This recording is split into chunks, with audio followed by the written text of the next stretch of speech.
أعوذ بالله من الشيطان الرجيم بسم الله الرحمن الرحيم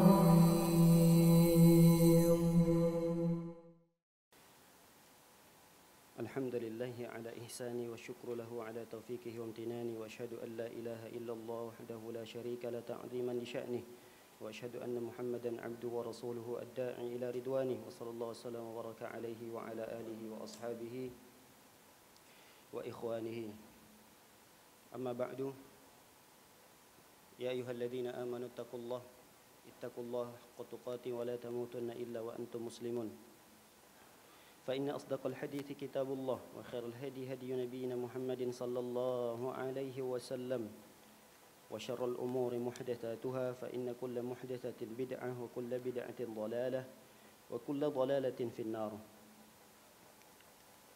معاشر المسlimin wal muslimat, semoga kita senantiasa dirahmati dan dicintai oleh Allah Subhanahu wa taala. Pada pagi yang berbahagia ini kita akan melanjutkan kajian kita, di mana kita akan membahas fikih janaiz atau ahkam hukum-hukum terkait tentang jenazah. Pada pertemuan yang lalu kita telah membahas tentang apa saja yang wajib dilakukan oleh orang-orang yang menyaksikan, orang-orang yang hadir, lalu dia menyaksikan orang yang sakit, yang sedang sakratul maut. Pada pertemuan yang lalu, yang pertama sekali dilakukan adalah mentalkinkan orang tersebut, yaitu membimbing orang yang sedang sakratul maut untuk mengucapkan kalimat La ilaha illallah. Akan tetapi para hadirin dan hadirat dimuliakan oleh Allah Subhanahu wa taala, ketika seseorang yang sedang sakratul maut tidak mudah baginya untuk mengucapkan la ilaha illallah ini, sebagaimana saat ini kita barangkali mudah dan bisa mengucapkan la ilaha illallah. Saya yakin semua yang hadir pada pagi yang berbahagia ini tidak akan sulit baginya untuk mengucapkan kalimat yang mulia ini, yaitu kalimat la ilaha illallah. Namun siapa yang menjamin di antara kita ketika sakratul maut itu menimpa kita, dan belum tentu bagi kita mudah untuk mengucapkan la ilaha illallah, karena kemudahan itu tergantung dengan kebiasaan seseorang selama hidupnya. Kemudahan untuk mengucapkan la ilaha illallah itu tergantung dengan kebiasaan selama dia sehat, selama dia hidup, di waktu sehat dan waktu hidupnya. Apa yang dia biasakan selama dia sehat, selama umur yang telah diberikan oleh Allah Subhanahu wa taala kepadanya. Oleh karenanya ada kaidah dari para ulama. Ulama mengatakan man 'asha 'ala syai'in mata 'alaihi wa bu'itsa 'alaihi. Kata para ulama mengatakan, siapa orang yang semasa hidupnya membiasakan sesuatu, maka dia akan mati di atas sesuatu tersebut. Ini adalah kaidah. Ini adalah rumusan yang perlu kita ketahui dan kita pahami, bahwa siapa orang yang semasa hidupnya terbiasa melakukan itu, maka di saat ia meninggal dunia pun akan melakukan hal tersebut. Semasa hidupnya ia salat, ia rajin beribadah, akan dipermudah oleh Allah SWT untuk mengucapkan kalimat la ilaha illallah. Tapi siapa orang yang sudah kecanduan dari perbuatan maksiat, bisa jadi dia meninggal dunia di atas maksiat tersebut. Betapa banyak orang yang meninggal dunia,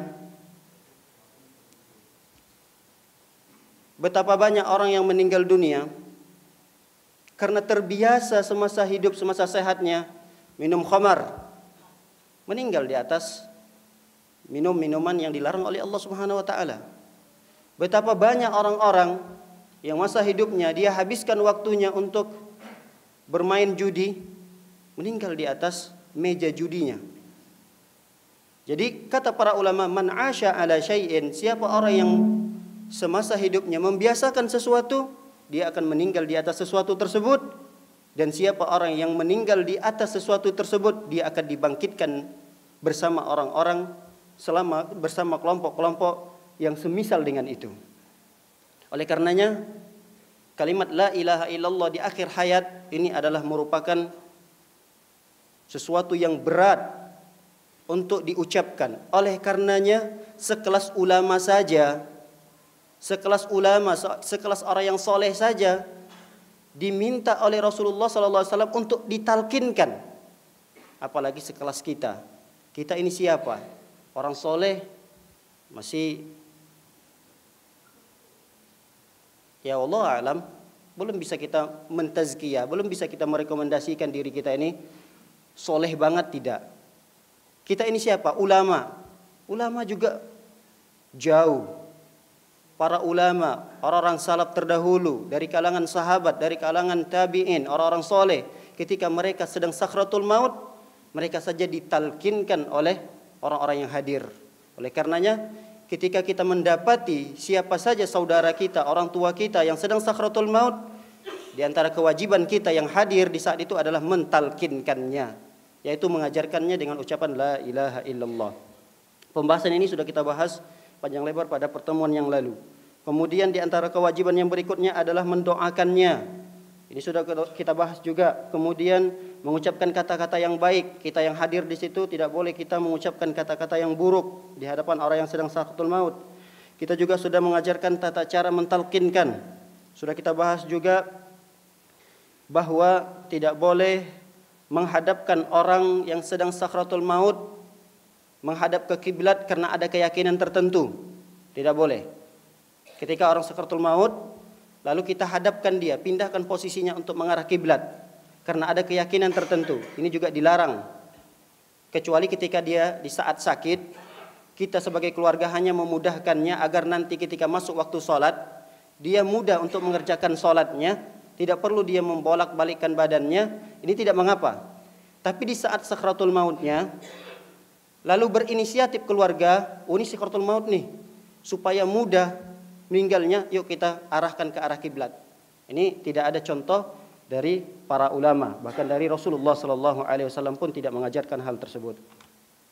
Baik, para hadirin dan hadirat dimuliakan oleh Allah Subhanahu Wa Taala, kita masuk pada pembahasan yang baru, yaitu pembahasan tentang kewajiban, masih kewajiban bagi orang yang hadir ketika menyaksikan orang yang sedang sakratul maut. Apa saja di antara kewajiban orang-orang yang hadir? Berarti orang yang hadir ini umum. Baik itu orang yang sedang membesuknya, mengunjungnya, orang-orang yang hadir di situ adalah karib kerabatnya, anak, putra putrinya. Apa di antara kewajiban mereka? Setelah orang yang sakit tadi meninggal dunia. Pembahasannya sedikit berbeda. Kalau yang pada pertemuan yang lalu adalah ketika sakratul mautnya, masih ada nyawa. Sekarang kita mendapati orang yang sedang sakit tadi sudah meninggal dunia. Lalu kita yang hadir, apa yang harus kita lakukan?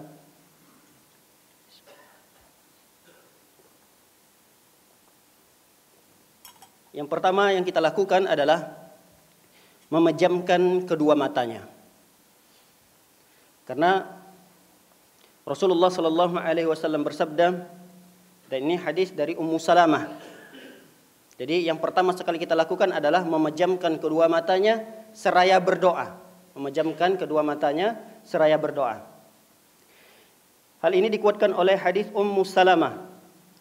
Beliau berkata, Rasulullah SAW pernah membesuk atau mengunjungi Abi Salamah. Ketika itu Abu Salamah sudah meninggal dunia. Wa qad syaqqa basarahu, dalam keadaan Abu Salamah matanya terbelalak. Terbuka, masih terbuka. Tapi ruhnya sudah tercabut. Fa'aghmadahu, lalu Rasulullah pun memejamkan matanya. Paham ya Pak? Kenapa? Karena kata Rasulullah, innar ruh idza qubida tabi'ahul basar. Karena kata Rasulullah, ruh itu apabila dipisahkan dari jasadnya, itu akan diikuti oleh penglihatan matanya. Karena ruh itu dicabut dari ubun-ubun, ditarik oleh para malaikat, bukan 1, 2, 3 malaikat. Bahkan sekeliling sejauh mata memandang itu dikelilingi oleh malaikat. Tergantung orang yang akan dicabut ruhnya ini dia orang yang soleh atau tidak. Kalau dia orang yang soleh, maka akan dipermudah untuk dicabut proses pencabutan nyawanya. Jika dia adalah orang yang fasik, orang yang kafir, maka dia akan memberontak. Dia tidak mau untuk keluar dari jasadnya, sehingga ada perlawanan di sana. Paksaan dari malaikat untuk memaksa agar keluar dari jasadnya dan ketidakinginan ruh tersebut untuk berpisah dari jasadnya, sehingga agak sulit prosesnya. Nah, para hadirin dan hadirat dimuliakan oleh Allah Subhanahu wa taala, ketika proses pencabutan ruh itu dari ubun-ubun lalu diikuti oleh mata akan mengikuti ruh itu keluar, sehingga seseorang yang meninggal dunia matanya akan terbuka karena dia melihat ruhnya itu keluar dari jasadnya.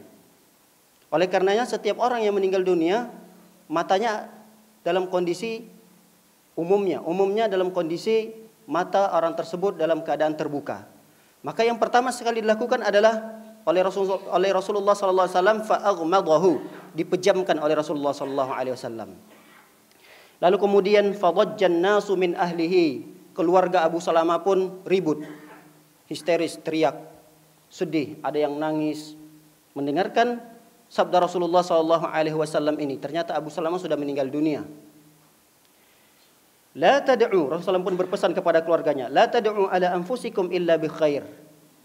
Tidak boleh di antara kalian yang hadir di sini, kata Rasulullah, berdoa kecuali doa kebaikan.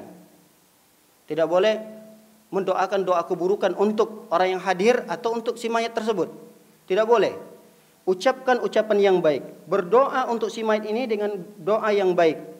Kenapa? Karena Rasulullah SAW mengatakan fa innal malaikata yu'minuna ala ma taqulun. Karena malaikat pun hadir di sana dan malaikat akan mengaminkan apa yang kita ucapkan. Kita yang hadir di situ, apapun yang kita ucapkan, malaikat-malaikat yang begitu banyak tadi akan mengaminkan apa yang kita ucapkan.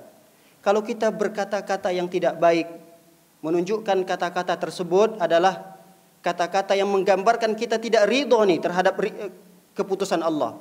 Kita tidak suka nih terhadap ketetapan Allah yang telah mewafatkan salah satu dari anggota keluarga kita. Ini adalah perkataan-perkataan yang tidak baik. Maka ketika itu kewajiban kita adalah ucapkan ucapan yang baik. Dan di antara ucapan yang baik adalah doa yang terbaik untuk orang yang sudah meninggal dunia.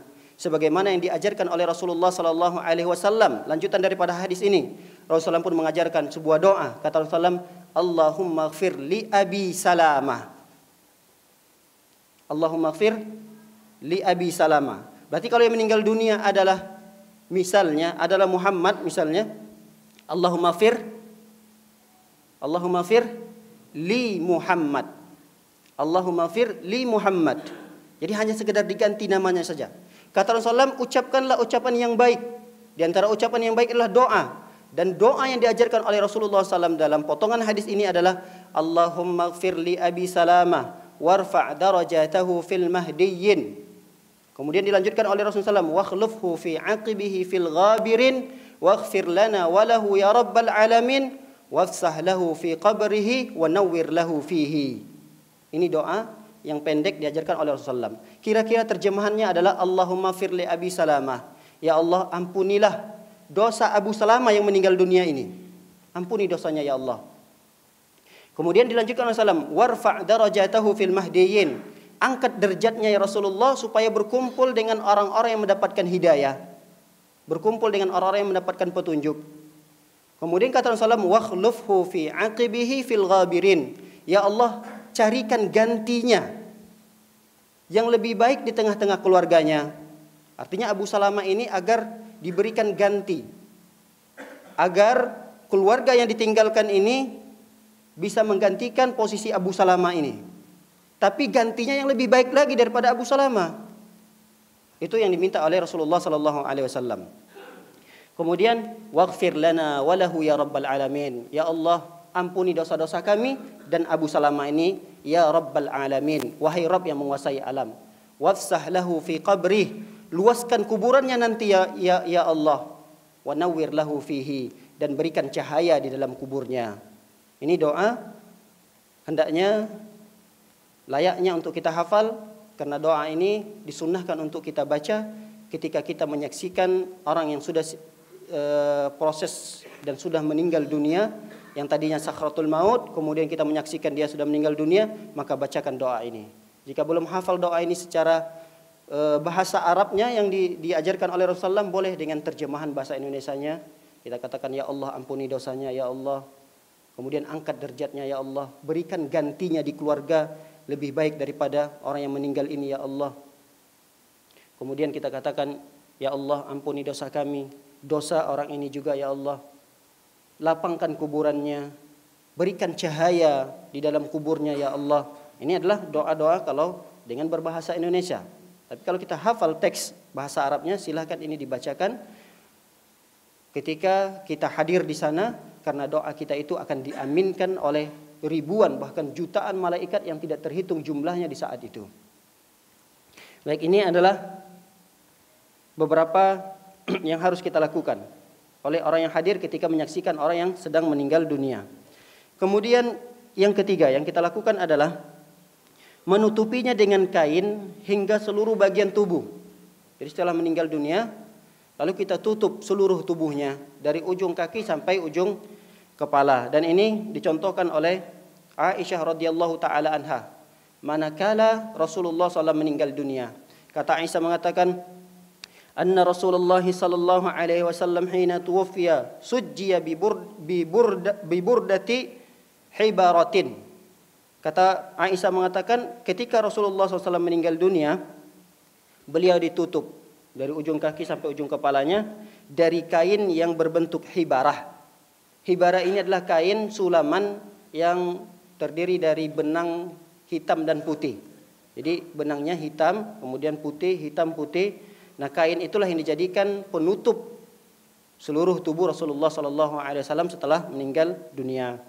Kemudian yang dilakukan oleh orang yang hadir ketika itu adalah, kalau ini matinya dalam keadaan atau wafatnya dalam keadaan berihram, beda dengan perlakuan yang di atas. Kalau di atas seluruh tubuhnya ditutupi.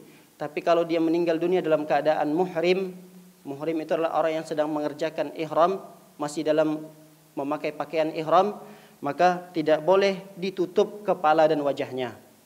Sebagaimana sabda Rasulullah SAW yang diceritakan hadis ini oleh Ibnu Abbas radhiyallahu taala anhuma. Ibnu Abbas mengatakan, menceritakan ada seorang laki-laki yang sedang wukuf di Arafah. Ketika wukuf di Arafah, menjelang proses menuju Arafah, seorang laki-laki ini naik kendaraan ontanya. Wallahu alam kenapa bisa terjadi, seorang laki-laki tersebut terjatuh dari kendaraannya menyebabkan lehernya patah. Ini dalam kondisi dia beribadah kepada Allah Subhanahu wa taala. Dan ini insya Allah meninggal dalam keadaan husnul khatimah. Nah, ketika itu lehernya patah dan menyebabkan dia wafat, meninggal dunia. Lalu Rasulullah SAW pun memerintahkan para sahabatnya, iksiluhu bima'in wasidrin, mandikan mayat ini dengan air dan sidir. Sidir itu adalah daun bidara. Kalau kita sekarang sulit mencari daun bidara, bisa digantikan dengan sabun, kata para ulama. Kemudian waqaffinuhu fi thawbaini, dan kafankan dia dari dua pakaian yang dia pakaikan tadi. Kalau dalam istilah bahasa Arabnya adalah bagian pakaian atasnya disebut dengan rida, bagian bawahnya disebut dengan izar. Karena orang yang berihram bagi laki-laki tidak boleh memakai pakaian kecuali dua disegerakan. Apa saja yang terkait dengan jenazah itu disunnahkan oleh orang yang hadir, tidak mesti keluarganya. Yang penting orang-orang yang hadir ketika itu agar menyegerakan setiap kepengurusan apa saja yang terkait dengan jenazah, seperti memandikannya, mengkafaninya, kemudian menyolatkannya, kemudian menguburkannya. Ini disunnahkan untuk disegerakan. Asalkan dalam penyegerahan tersebut telah memenuhi kewajiban-kewajiban hak-hak si mayat. Jangan sampai kesannya kita ingin menyegerakan, tapi banyak hak-hak si mayat yang masih terlalaikan. Ini yang sering keliru dari orang-orang yang hadir di saat itu. Menyegerakan boleh, tapi jangan tergesa-gesa. Menyegerakan bukan artinya tergesa-gesa. Pernah suatu ketika orang terjatuh, lalu tidak terlihat lagi nafasnya, tidak terdengar lagi detak jantungnya. Dikira meninggal dunia. Lalu karena meninggalnya ini adalah proses jatuhnya ini dan proses terjadinya inilah di rumah, bukan di rumah sakit. Kalau di rumah sakit mungkin ada dokter yang akan mengeluarkan surat kematian. Nah, ketika seorang tersebut proses terjadi jatuh dan tidak terlihat lagi ada nafasnya, tidak ada lagi detak jantungnya, maka orang-orang yang di sekitar mengira dia sudah meninggal dunia. Hal ini tidak boleh dilakukan oleh orang-orang yang hadir langsung melakukan kepengurusan atau hal-hal yang terkait dengan jenazah secara langsung tanpa ada rekomendasi dari orang yang ahli seperti dokter. Jadi kalau dia meninggal dunia di rumah, kita minta dokter terdekat, misalnya dokter puskesmas, untuk melihat terlebih dahulu. Karena nanti akan dikhawatirkan timbul fitnah. Betapa banyak orang yang terlalu tergesa-gesa ingin mengurusi jenazah, tiba-tiba memandikan, bangun dan duduk berdiri lagi dia. Bisa timbul fitnah. Kenapa? Pertama, timbul fitnahnya, orang akan mengira dia orang yang soleh. Disebut dengan mati suri. Padahal dia belum mati, belum meninggal dunia. Kemudian bisa jadi timbul fitnah yang kedua. Dikatakan bahwa malaikat salah dalam tugasnya. Ini pernah terjadi. Pernah terjadi di Sumatera. Karena namanya sama, berbeda kampung. Allah alam mungkin pernah juga terjadi di beberapa daerah. Jadi ada beberapa daerah, yang dua daerah, nama orang yang meninggal dunia itu sama. Nah, yang pertama meninggallah A di kampung si A. Namanya si A di kampung si A. Meninggal, lalu ingin menyegerakan, ingin mengamalkan hadis ini, disegerakanlah dalam proses memandikannya. Ketika di kafan, tiba-tiba duduk lagi dia. Kaget orang-orang yang hadir. Tidak berapa lama kemudian terdengarlah ada si A di kampung si B yang meninggal dunia. Lalu timbullah isu-isu, perbincangan, biasalah pembicaraan. Ternyata malaikat salah dalam tugasnya. Seharusnya si A itu bukan di kampung si A, tapi si A yang harusnya di kampung si B. Ternyata malaikat salah. Malaikat juga bisa salah ternyata. Nah, ini kan rusak keyakinan jadinya. Tapi kalau kita betul-betul teliti, kita biarkan dulu 1 jam, 2 jam, kita panggil dokter dulu untuk memeriksa ini betul sudah meninggal atau belum. Bisa jadi terhenti saja nafasnya beberapa saat, kemudian dia bisa sehat lagi, bisa sembuh lagi. Jangan kita tergesa-gesa memandikannya sampai sudah mengkafaninya lalu dia berdiri lagi. Ini akan mengkhawatirkan orang-orang yang hadir. Bahkan akan merusak akidah orang-orang yang hadir. Oleh karenanya, perintah untuk menyegerakan di sini silahkan. Tapi kalau tergesa-gesa tanpa dibimbing oleh orang-orang yang ahli, ini jangan. Dikhawatirkan akan menimbulkan mudarat yang besar. Rasulullah mengatakan asri'u bil janazah, segerakanlah di dalam melakukan proses-proses yang terkait dengan jenazah. Pernah saya juga menghadiri dan ikut sholat. Ketika itu kalau tidak salah di Pondok Gede, saya berkunjung di tempat teman. Lalu ada biasa mikrofon yang diumumkan, tidak jauhlah rumahnya dari masjid itu. Dengarlah pengumuman, saya dengar, sebentar lagi akan disolatkan si fulan. Oh, ada sholat jenazah. Akhirnya saya ke masjid, ingin ikut menyolatkan. Ternyata para hadirin yang hadir oleh Allah SWT, proses menyolatkan itu dengan menguburkan, dengan waktu sholat maghrib hanya tinggal setengah jam lagi. Jadi penguburan dengan sholat maghrib dan sholat setelah penguburannya, dengan sholat maghrib itu hanya durasinya setengah jam lagi.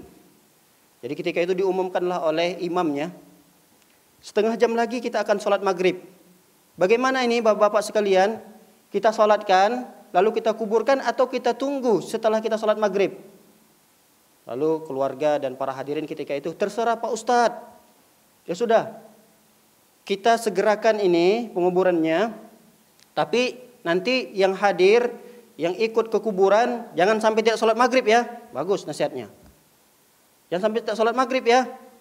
Ya, semuanya kita akan sholat maghrib. Lalu mulailah menyolati. Subhanallah, karena mungkin mengamalkan hadis ini, dalam proses penyolatannya, seluruh yang dibaca setiap takbirnya tidak sampai selesai. Saya yang dalam kondisi ikut dalam sholat tersebut, Al-Fatihah saja belum selesai saya, sudah pindah Allahu Akbar. Takbir kedua, doanya sangat pendek sekali. Allahumma firlahu warhamhu wa'afi, Allahu Akbar. Cuma durasi itu saja. Allahumma firlahu warhamhu wa'afihi wa'fu anhu, Allahu Akbar. Kemudian salawatnya, Allahumma sholli ala Muhammad, Allahu Akbar. Kemudian takbir yang keempat, Assalamualaikum warahmatullah, Assalamualaikum warahmatullah. Nah ini seperti ini bukan menyegerakan. Ini namanya tergesa-gesa. Dan ini bisa jadi akan mengurangi hak kewajiban si mayit tersebut yang harusnya dilakukan oleh orang yang masih hidup.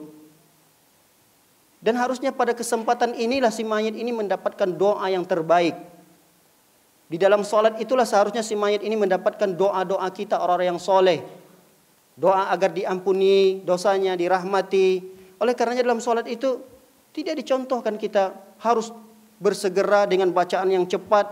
Takbir durasinya itu sangat cepat sekali. Tidak ada sunnahnya. Kita baca takbir pertama Allahu Akbar, Al-Fatihah dengan sempurna. Kemudian Allahu Akbar, baca doa.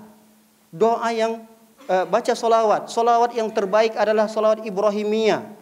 Salawat yang paling panjang, yaitu salawat yang ada bacaan kalimat Ibrahimnya. Bukan hanya sekedar Allahumma sholli ala Muhammad. Walaupun boleh, sah-sah saja salatnya. Kemudian takbir yang ketiga, bacakan doa yang panjang. Karena doa itulah, dan di saat itulah doa yang diharapkan dikabulkan oleh Allah Subhanahu wa taala. Karena dalam salat, kalau dalam salat saja doa kita pas-pasan, pendek sekali, bagaimana lagi doa di luar sholat? Bagaimana lagi si mayat akan mengharapkan doa di luar sholat? Di pemakaman, beda lagi nanti di pemakaman doanya tidak ada terkait dengan si mayat. Doanya adalah Rabbana hablana min azwajina wa zurriyatina. Ini doa apa kaitannya dengan si mayat? Ini kan doa untuk meminta agar diberikan keturunan. Dibacakan di kuburan. Tidak ada kaitannya. Oleh karenanya doa yang terbaik yang kita bacakan untuk si mayat adalah di saat sholat tersebut. Oleh karenanya imamnya jangan tergesa-gesa. Walaupun imam membaca doa yang panjang, kita sudah habis di doanya, ulangi lagi. Allahumma firlahu warhamhu wa'afihi wa'fu anhu wa akrim nuzulahu wa si' madkhalahu. Terus kita ulangi lagi. Belum lagi berpindah takbir imamnya, kita ulangi lagi. Allahumma firlahu warhamhu wa'afihi wa'fu anhu. Diulang-ulangi doa tersebut. Karena diharapkan doa tersebut dikabulkan oleh Allah Subhanahu wa taala. Nah, ini para hadirin yang hadirat melakukan oleh Allah Subhanahu wa taala, disegerakan itu adalah hal yang disunnahkan, tapi jangan sampai melalaikan hak-hak kewajiban-kewajiban yang seharusnya kita tunaikan untuk si mayat. Karena di antara kewajiban si mayat yang wajib kita tunaikan oleh orang yang hidup adalah menyolatkannya, mengkafankannya, menguburkannya. Ini hak-haknya. Jangan sampai ini terlalaikan oleh kita gara-gara kita ingin mengamalkan hadis ini tapi keliru di dalam mengamalkannya. Baik, para hadirin dan hadirat dimuliakan oleh Allah Subhanahu wa taala, di antara yang wajib dilakukan oleh orang yang hadir ketika menyaksikan orang yang meninggal dunia adalah segera melunasi hutang-hutang, dan hutang tersebut dilunasi dari harta si mayat. Ingat, harta si mayat itu tidak langsung dibagikan kepada ahli waris. Jadi ada tahapan-tahapannya. Tahapan yang pertama, ketika orang yang meninggal dunia, harta orang yang meninggal dunia ini dialihkan untuk kepengurusan. Jadi diambil hartanya untuk kepengurusan jenazahnya. Seperti membeli kain kafannya, perlengkapan-perlengkapan kafan, itu diambil dari harta si mayat. Kemudian mungkin penguburannya juga ada biaya, itu diambil dari harta si mayat. Yang kedua, harta itu kalau masih tersisa, cari siapa di antara orang-orang yang hadir yang barangkali terkait hutang piutang dengan si mayat. Jadi tidak langsung harta tersebut berpindah kepada ahli waris secara otomatis, tidak. Tapi dia harus melalui tahapan. Yang pertama, proses pengkafanan, kait dengan jenazah ini butuh biaya, itu diambil dari harta si waris. Ini sunnahnya. Namun ada terkadang sebagian masjid, sebagian pengurus-pengurus di RT RW itu sudah menyediakan kain kafan. Nah sebenarnya ini tidak sunnah bagi kita untuk berharap dari orang-orang yang telah menyediakan. Kalau bisa kita ganti. Karena sunnahnya adalah biaya itu di-cover oleh harta si mayat. Karena dia ingin membawa harta terakhirnya, yang dia bawa ke pemakaman adalah yang dia pakai yang terakhir ketika di pemakaman itu. Sunnahnya adalah harta itu diambil dari harta si mayat. Itu sunnahnya. Tapi terkadang ada masjid, ada pengurus-pengurus di RT RW sudah menyiapkan. Nah kalau gitu kita ganti, kita tanya, berapa Pak biaya semua proses tadi pemakamannya? Enggak. Terkadang ada juga masjid, ada juga pengurus, enggak usah, ini sudah perkumpulan kita, jadi tidak perlu ada biaya-biaya, sudah di-cover oleh pengurus. Oh enggak, saya enggak apa-apa, titipkan, nanti bisa dibelikan untuk yang lain. Kami keluarga insya Allah mampu, kalau hanya sekitar sekian juta mampu untuk mengeluarkan dari harta si mayat. Silahkan Pak, nanti dibeli lagi, kemudian nanti dipesan lagi kuburan, mungkin ada orang yang lebih membutuhkan. Itu yang harus dilakukan, yang pertama. Yang kedua, lihat hutang piutangnya. Hutang itu terbagi dua kata para ulama. Ada hutang yang terkait dengan Allah Subhanahu wa taala. Jadi harta kita itu harus kita keluarkan tapi terkait dengan Allah, seperti zakat mal yang mungkin sudah sampai dahulunya harta tersebut sudah sampai pada nasabnya, pada haulnya, tapi kita lalai dalam mengeluarkannya. Nah, di saat itu kita sebagai keluarga yang hadir di saat itu kita harus keluarkan hutang tersebut. Ada terkait dengan manusia. Ya, ini adalah pinjaman barangkali si mayat pernah meminjam kepada si fulan, kepada si fulan, itu harus dibayarkan dari harta si mayat. Baru kemudian yang ketiga, harta tersebut jika masih ada masih tersisa hartanya, maka lihat ada wasiatnya atau tidak. Kita sudah menjelaskan tentang wasiat, bahwa wasiat yang paling banyak dibolehkan di dalam syariat Islam ada berapa? 1/3 dari hartanya. Kita lihat, oh ternyata ada wasiatnya. Tapi wasiatnya tidak jelas, hanya sekedar tolong sebagian harta saya nanti diinfakkan untuk pembangunan masjid. Pembangunan masjid. Ternyata dia meninggalkan harta 3M misalnya. Sisanya 3M.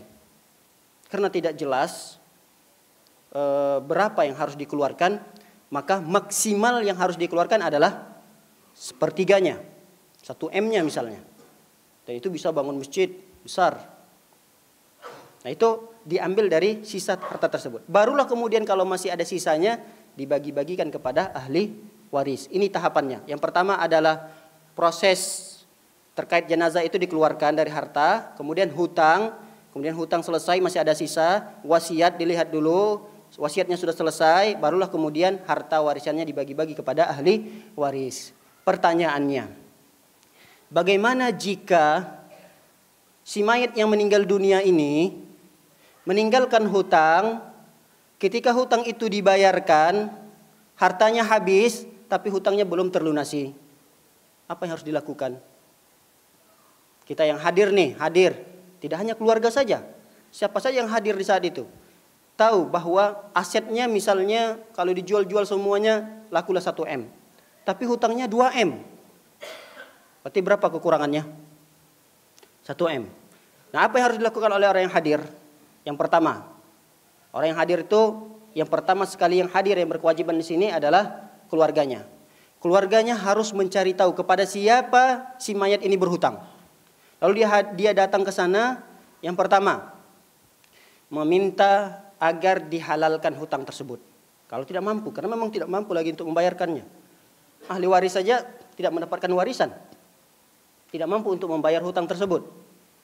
Akhirnya ahli waris ini harus datang kepada orang-orang yang memberikan piutang tersebut. Datang agar orang tersebut menghalalkan. Kalaulah tidak seluruhnya, berarti sebagiannya. Tapi jadi masalah, terkadang ada orang yang tidak mau merelakan menghalalkan hutangnya. Kalau 5 juta, 10 juta mungkin bisalah dihalalkan. Tapi kalau 100, 200 juta, dan orang tersebut butuh uang tersebut, maka sulit bagi orang itu untuk menghalalkannya. Maka ada proses yang kedua yang harus dilakukan. Sebagaimana dalam sebuah hadis. Jadi hadis kalau tidak salah Jabir bin Abdullah. Jabir bin Abdullah ini ayahnya meninggal dunia, Abdullah. Dan ayahnya adalah pejuang di peperangan Badar. Ketika itu ayahnya meninggal dalam keadaan meninggalkan hutang sekitar 30 wasak. 30 wasak ini, jadi kalau 30 wasak ini dalam syariatnya, syariat zakatnya, 5 wasak korma atau apa saja makanan-makanan pokok. Kalau dia sudah sampai 5 wasak, itu wajib dikeluarkan zakatnya. 5 wasak itu sekitar 300 sok. 300 sok. Satu soknya, zakat fitrah sekarang satu sok berapa kilo? Anggaplah amannya 3 kilo ya. 3 kilo. Jadi satu sok itu 3 kilo. Berarti kalau dikalikan 300, 900. 900 kali 6, 52. 54. 54 ribu. 900 kali 6. 5.400. 5.400. Berarti sekitar 5,5 ton hutang korma ayahnya ini. Jadi ayah ini berhutang hutang korma sekitar 5,5 ton. Bayangkan, meninggal dunia dalam keadaan meninggalkan hutang yang begitu banyak. Jabir sebagai anaknya juga tidak memiliki harta untuk menutupi hutang tersebut. Akhirnya dia datang kepada orang-orang yang memberikan piutang kepada ayahnya. Ayahnya dia berhutang begitu besar bukan untuk dirinya. Bisa jadi kata para ulama, Abdullah ini berhutang untuk kemaslahatan kaum muslimin. Dan ini terjadi di zaman ulama kontemporer. Namanya adalah Syekh bin Baz rahimahullah ta'ala. Dalam sebuah kisahnya, beliau ini meninggal dunia dalam keadaan meninggalkan hutang yang begitu banyak.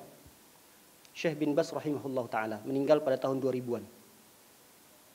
Kenapa dia meninggal dunia dalam keadaan meninggalkan hutang begitu banyak? Apakah dia beli rumah? Dia beli mobil? Apakah dia beli sesuatu kemewahan dunia? Ternyata tidak. Ditelusuri oleh keluarganya. Ternyata dia meninggal dunia dalam keadaan meninggalkan hutang begitu banyak.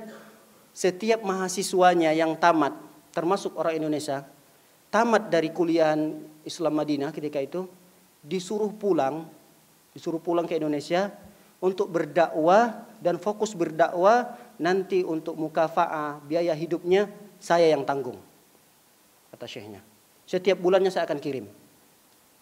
Nah, ini adalah yang pertama sekali dilakukan oleh Syekh bin Baz. Jadi pengiriman dai atas biaya-biaya beliau itu, beliau yang pertama sekali yang melakukan itu. Ketika diketahui, ditelusuri, karena memang Syekh bin Baz sudah berjanji untuk membiayainya, uangnya tidak ada, dia minjam ke sana, minjam ke sini, meninggal dunia. Lalu diketahuilah bahwa pinjaman itu adalah untuk kebaikan. Lalu orang-orang yang tadi meminjamkan dihalalkan. Lalu ada orang yang tidak menghalalkan karena terlalu banyak hutangnya. Lalu diketahui oleh pemerintah, kerajaan di saat itu, kerajaan yang menutupi hutang tersebut. Jadi prosesnya kata para ulama adalah yang pertama sekali yang perlu dilakukan oleh orang yang hadir, khususnya keluarga, adalah meminta kehalalan.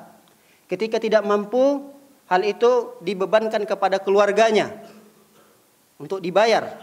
Keluarga juga tidak mampu, maka yang berkewajiban untuk membayar hutang tersebut adalah negara, pemerintah. Tapi tentu dilihat dulu hutangnya karena apa. Jangan-jangan hutangnya bukan sesuatu yang darurat sekali. Kalau hutangnya bukan darurat, ini bukan tanggung jawab daripada pemerintah.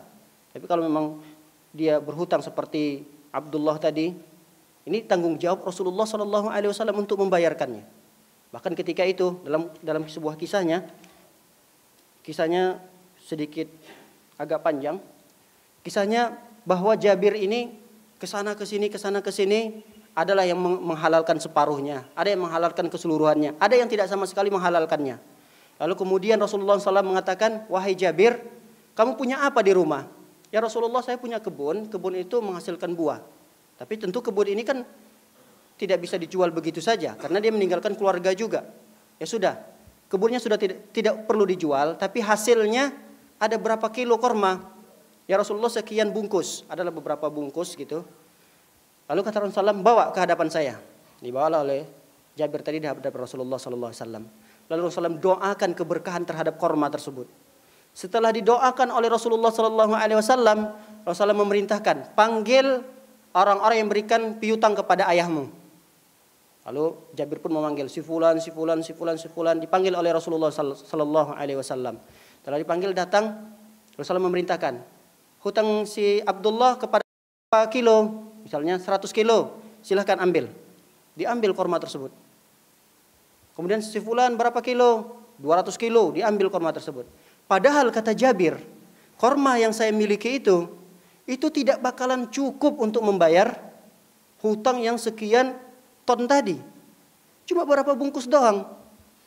Tapi karena Rasulullah SAW telah mendoakan keberkahan, Jabir mengatakan, sungguh ketika itu aku melihat setelah selesai perlunasan hutang, sama sekali satu butir korma pun tidak berkurang dari korma yang tadi saya berikan di hadapan Rasulullah SAW. Artinya kata para ulama, di sini yang bertanggung jawab setelah keluarganya pun tidak mampu untuk melunasi hutang, maka yang wajib melunasinya adalah negara. Dan ini janji Rasulullah SAW dalam sebuah hadisnya. Rasulullah mengatakan, man hamala min ummati dainan, siapa orang yang meninggal dunia dalam keadaan memikul hutang, summa jahada fi qada'ihi, kemudian dia berusaha keras untuk membayar hutangnya. Lihat, ada usaha untuk membayar hutang. Kata Rasulullah, barang siapa dari umatku meninggal dunia dalam keadaan meninggalkan hutang, lalu semasa hidupnya dia berusaha untuk membayar dan melunasi hutang tersebut, tapi tetap tidak mampu, famata, lalu dia meninggal dunia, walam yaqdi, dan tidak mampu, masih ada cicilan-cicilan hutang atau hutang-hutang yang belum dibayarkannya, fa ana waliyuhu, itu adalah tanggung jawab penuhku, kata Rasulullah SAW, untuk membayarkannya. Ini proses yang dilakukan oleh keluarga ketika tidak mampu membayarkan hutang si mayat. Yaitu tetap kewajiban dari orang-orang yang hadir, terutama adalah orang-orang yang terkait dengan keluarganya. Baik para hadirin dan hadirat dimuliakan oleh Allah Subhanahu wa taala. Selanjutnya, apa yang dilakukan oleh orang yang hadir terhadap jenazah yang sudah meninggal dunia? Yang pertama, kata para ulama, boleh membuka wajahnya, boleh juga menciumnya, dan boleh menangisinya selama 3 hari. Tapi boleh kita menangis terhadap keluarga yang kita cintai, yang kita sayangi meninggal dunia, tapi tidak boleh lebih dari 3 hari. 3 hari boleh. Dan menangis di sini tidak meraung-raung, tidak menjerit-jerit. Menangis hanya sekedar sedih gitu saja. Ini dibolehkan. Jadi di antara yang pertama sekali yang boleh dilakukan oleh orang yang hadir adalah membuka wajahnya, wajah jenazah, lalu menciumnya, dan tidak mengapa kita menangis ketika melihat jenazah tersebut. Asalkan menangis tersebut tidak lebih dari 3 hari. Nah, hadis ini dikuatkan oleh Jabir bin Abdullah. Dan ini sekaligus membantah bahwa terkadang ada keyakinan umumnya kaum muslimin, mereka itu tidak boleh mencium jenazah. Apalagi yang mencium adalah perempuan dari kalangan istrinya yang mahram misalnya. Enggak boleh, nanti batal wudunya. Karena kan mazhab Syafi'i kan suami sama istri kalau bersentuhan kan batalkan wudu. Jadi istri kalau sudah dimandikan jenazahnya udah enggak boleh dicium lagi. Ini bantahan terhadap kata para ulama pendapat umumnya kaum muslimin yang melarang jenazah yang sudah rapi untuk dicium kembali. Begitu juga bantahan terhadap umumnya kaum muslimin yang mengatakan tidak boleh menangis di hadapan jenazah. Apalagi kalau menangisnya itu air matanya menyentuh si mayat. Nanti akan begini, akan begitu. Ini juga kata para ulama bantahan terhadap hal tersebut. Dan ini dilakukan oleh Jabir bin Abdullah. Jabir bin Abdullah, kisah yang tadi, tapi ini dalam riwayat yang lain. Lamma qutila abiku terbunuh. Abiku terbunuh, kata Jabir. Ja'altu akshifu thawb, lalu aku buka kepala ayahku. Kemudian aku melihat wajahnya seraya aku menangis. Fayanhauni, orang-orang yang di sekitarku melarangku. Jadi di zaman dahulu pun ini dilarang. Ternyata di zaman jahiliyah juga tidak dibolehkan untuk menangisi si mayat. Sehingga orang-orang ketika itu melarangku. Aku buka wajah ayahku kemudian aku menangis. Orang-orang di sekitar melarangku. Jangan menangis, tidak boleh menangis. Begitulah istilahnya. Wan Nabi SAW la yanhani. Tapi Rasul ada di situ. Rasul ada hadir di situ. Rasul sendiri nggak melarang. Rasul kok diam aja. Ini kok yang lain pada pintar-pintar sendiri. Biasanya begitu. Masyarakat itu pintarnya, kelihatan pintar itu ketika proses kepengurusan jenazah. Lihatlah. Kadang-kadang kalah ustadz-ustadznya di situ. Azanin. Ustadznya ada di situ. Nggak ada yang ustadznya nyuruhin azan. Kemudian diginiin. Semuanya pada teriak. Nah di saat itu juga terjadi seperti ini. Orang-orang di sekitar semua pada melarang. Rasul berdiri aja. Nggak melarang sama sekali. Kata Jabir. Fa'amara bihin Nabi sallallahu alaihi wasallam farafa'a faja'alat ammati Fatimah tabki. Lalu Rasulullah sallallahu alaihi wasallam pun memerintahkan agar diangkat kain yang menutupi kepala tersebut. Lalu Fatimah itu adalah bibi Jabir, menangis juga ketika itu. Adiknya dari Abdullah ini, ayah dari Jabir. Faqala Nabi sallallahu alaihi wasallam tabkiin. Nabi pun berkata kepada si Fatimah, bibinya Jabir ini, saudara dari orang yang meninggal dunia. Nabi bertanya, tabkin, kamu menangis? Aula tabkin, atau kamu tidak menangis? Jadi sama aja, menangis atau tidak menangis, kata Rasulullah. Mazalatil malaikatu tuzilluhu, malaikat akan senantiasa menaunginya. Malaikat masih ada menaungi di sana. Bi ajni hatiha, dengan sayap-sayapnya yang terkapak. Hatta rafa'tumuhu, sampai kalian mengangkat jenazah ini. Artinya malaikat tetap ada di sana berdoa dan akan mengaminkan doa-doa kalian. Mau menangis, mau tidak menangis itu sama saja. Artinya hal ini dibolehkan kata Rasulullah sallallahu alaihi wasallam. Baik, para hadirin dan hadirat dimuliakan oleh Allah Subhanahu wa taala. Terkait menangis ini banyak sekali dalil yang membolehkannya. Sebagaimana Abu Bakar pernah menangisi mayat Rasulullah SAW meninggal dunia, yang di saat itu Umar radhiyallahu taala anhu tidak ridho, tidak rela dikatakan Muhammad meninggal dunia. Bahkan dia mengancam dengan menghunuskan pedangnya. Siapa yang mengatakan Muhammad meninggal dunia, saya akan penggal kepalanya. Kata Umar berkata seperti itu. Umar tidak terima kalau Nabi Muhammad dikatakan meninggal dunia. Ketika itu Abu Bakar melihat, oh ternyata benar. Nabi Muhammad sudah meninggal dunia. Dan menangis di saat itu. Begitu juga Rasulullah SAW pernah menangisi putranya Ibrahim yang meninggal dunia.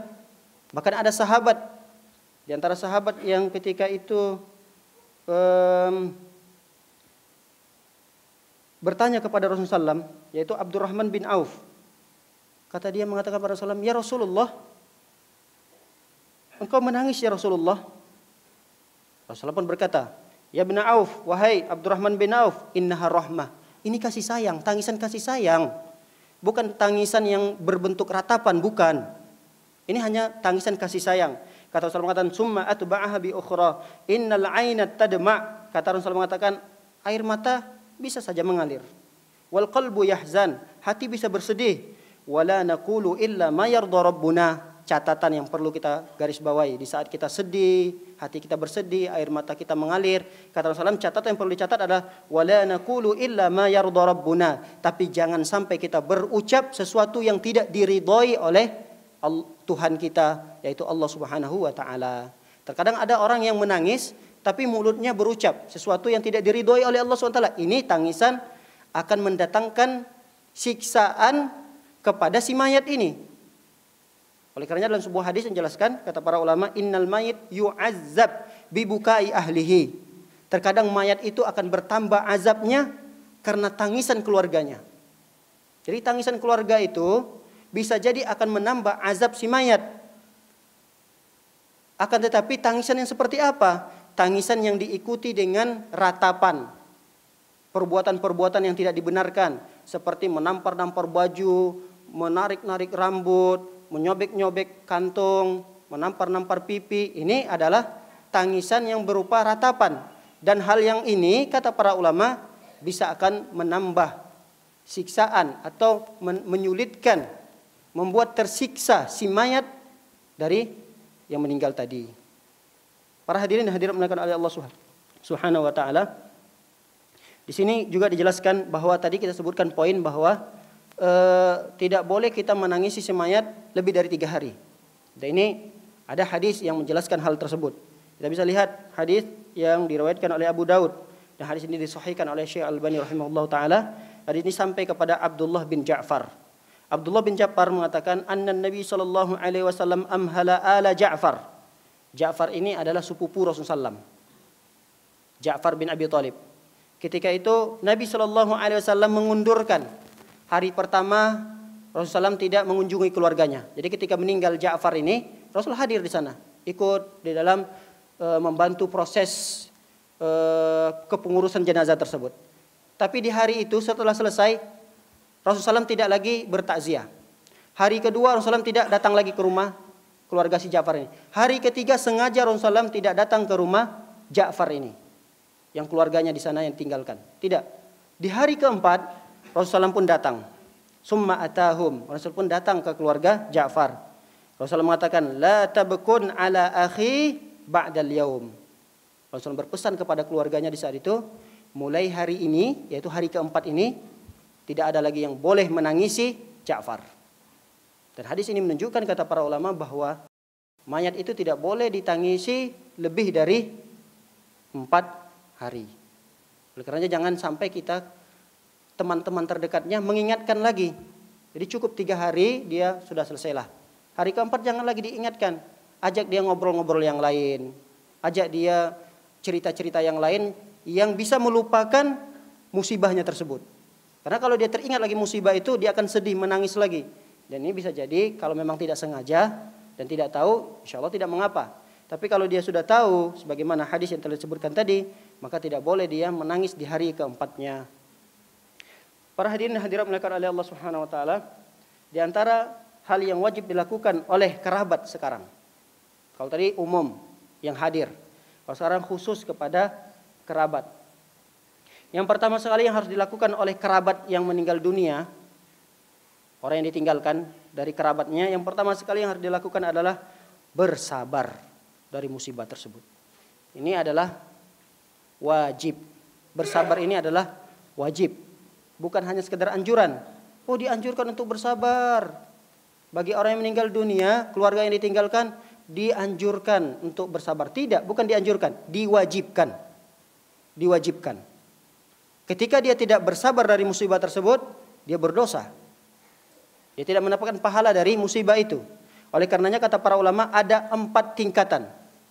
Ketika seseorang diberikan musibah, maka orang yang diberikan musibah itu akan menjadi beberapa tingkatan. Tingkatan yang paling rendah adalah dia marah ketika ditimpakan musibah itu. Marah di sini seperti tidak ridho, tidak rela. Kenapa sih ayah saya yang dulu diambil, orangnya baik, orangnya sering rajin sholat 5 waktu ke masjid. Kenapa tidak orang yang penjudi sana itu, yang sering nongkrong-nongkrong sana sambil minum keras? Kenapa tidak mereka saja yang dulu dicabut nyawanya? Kenapa harus ayah saya? Nah, yang seperti ini, derajat yang seperti ini adalah kelihatan marah, tidak ridho terhadap ketetapan Allah Subhanahu wa taala. Ini adalah derajat yang paling rendah. Dan ini diharamkan. Hukumnya haram, berdosa orang tersebut. Ada derajat yang kedua di atasnya, yaitu dia bisa bersabar dari musibah. Bersabar. Padahal dia tidak suka dengan musibah tersebut. Dia tidak senang dengan musibah tersebut. Tapi karena dia mendapatkan ilmu, mengetahui harus bersabar, akhirnya dia memaksakan diri untuk bersabar. Dia paksakan diri, saya harus bisa bersabar. Nah, ini adalah derajat yang kedua.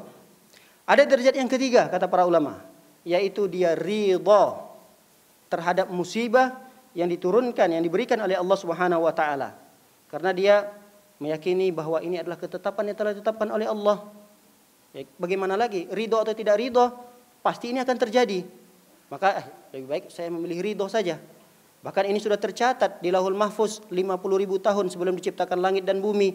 Maka akan timbullah rasa ridho terhadap musibah tersebut. Akan mudah dia melepaskan orang tuanya atau siapa saja yang meninggal dunia yang dia cintai. Dia akan lebih mudah mengikhlaskannya, meridhoinya. Ada tingkatan yang keempat. Ini tingkatan yang lebih tinggi lagi, yang luar biasa. Yaitu dia bersyukur dengan musibah tersebut. Ini orang-orang terpilih ini. Derajat yang ketiga, yang keempat ini adalah orang terpilih. Ridho Sama yang keempat adalah bisa bersyukur dari musibah. Ini tidak mudah. Dia mengucapkan alhamdulillah. Alhamdulillah ayah saya meninggal. Alhamdulillah anak saya meninggal. Baru dia mengucapkan innalillahi wa inna ilaihi rajiun. Kalau kita apa? Pertama sekali yang kita ucapkan apa? Innalillahi wa inna ilaihi rajiun. Tapi kalau orang yang sudah sampai pada derajat yang lebih dari derajat sabar, dia tidak hanya mengucapkan innalillahi wa inna ilaihi rajiun. Dia mengucapkan alhamdulillah. Kalau dia mau lanjutkan sesuai sunnah Rasulullah, alhamdulillahi ala kulli hal. Alhamdulillah ala kulli hal. Innalillahi wa inna ilaihi rajiun. Dia mengetahui bahwa musibah yang Allah turunkan kepadanya, kepada keluarganya itu akan bernilai pahala. Dia bersyukur malah. Kenapa dia bersyukur? Masih banyak lagi orang-orang yang meninggal itu bukan ayahnya saja. Yang tertimpa musibah seperti tsunami, satu keluarga. Dia masih bersyukur cuma ayahnya.